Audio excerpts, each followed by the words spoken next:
You're welcome. My name is Dr. Chris Williams and I'm your host on Well Again. Well Again is your health magazine program in which we employ fail-proof protocol for regaining health. You're welcome. Each time we have the opportunity of coming your way like this, we are so glad, and I think we really need to be grateful to God.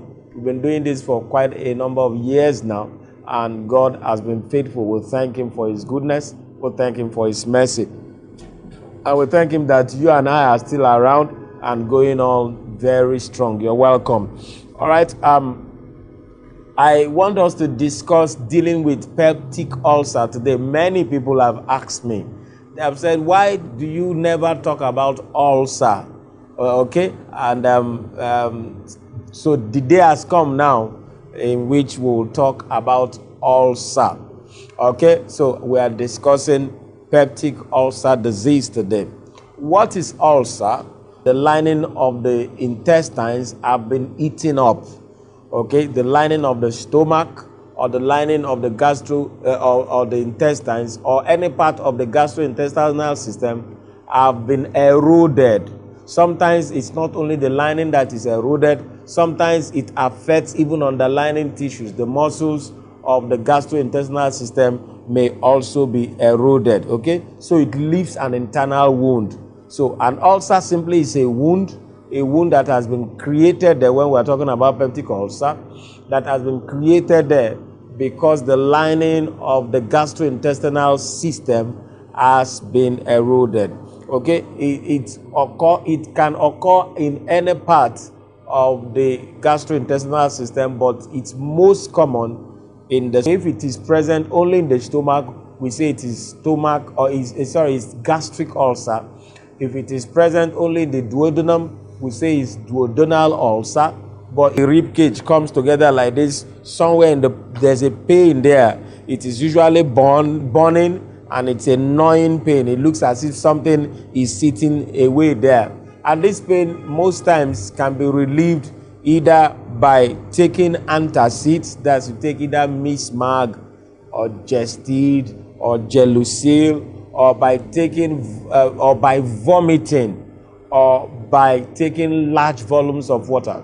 So if somebody has pain here, somewhere here, sometimes the pain is up here, but if somebody has pain here, in the beginning of the stomach there, and it is relievable or it is relieved by either drinking milk or drinking large volumes of water, or by vomiting, or by taking an antacid. By antacid we mean either Genewsng or Gestid or Mismag.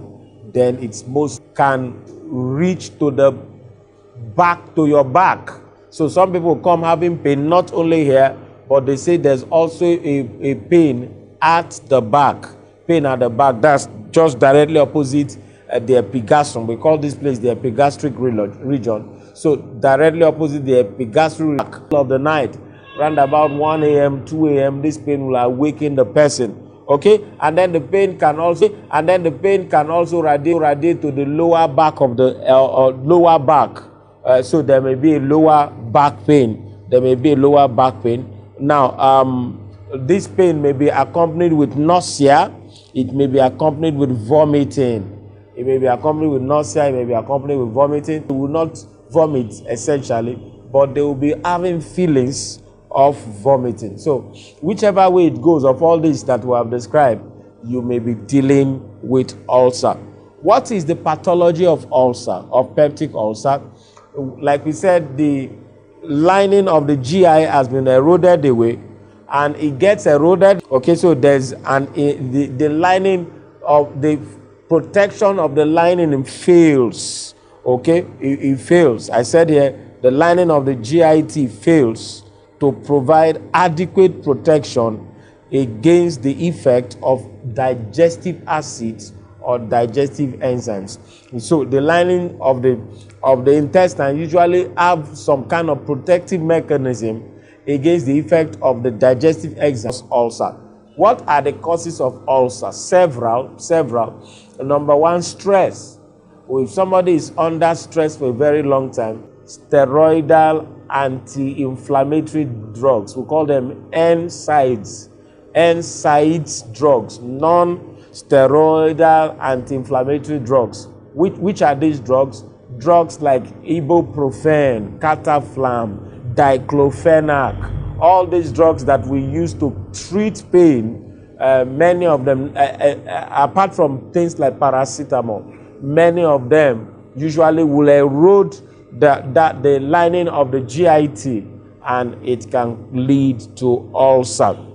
All right, especially when such drugs have been taken for over a very long time. Also, taking of drugs like steroids can also lead to ulcer. So if somebody is taking prednisolone or somebody is taking dexamethasone, okay, it can lead to ulcer. We also have ulcer commonly occurring in people who are heavy smokers and people who abuse alcohol. Heavy smoking and abuse of alcohol makes somebody to be prone to developing ulcer. It's also noted that ulcer occurs more commonly amongst black people, African Americans, and also Hispanics, Latinos, people who are from Mexico and from all those other places. Ulcer occurs more in them. Each time I read that in the books, I wonder, why are these things more common amongst us? Sickle cell disease is more common amongst black people also. Okay, and then stroke also is more common amongst black people. I'm wondering what is happening, but that's how it is. Now, so that's ulcer. Simple. She had battled ulcer for over 25 years. And she was in terrible pain when she came. And in 2-3 days, that ulcer was gone. They are being replaced about every other week. They are being replaced. In fact, in 7 days. So, abuse of animal proteins. Abuse of animal proteins. Very important. Abuse of animal proteins can aggravate ulcer. It can also lead to ulcer. When we come back, we'll continue to talk on the things you need to do in order to handle ulcer. Please do not go away. I'll be right back.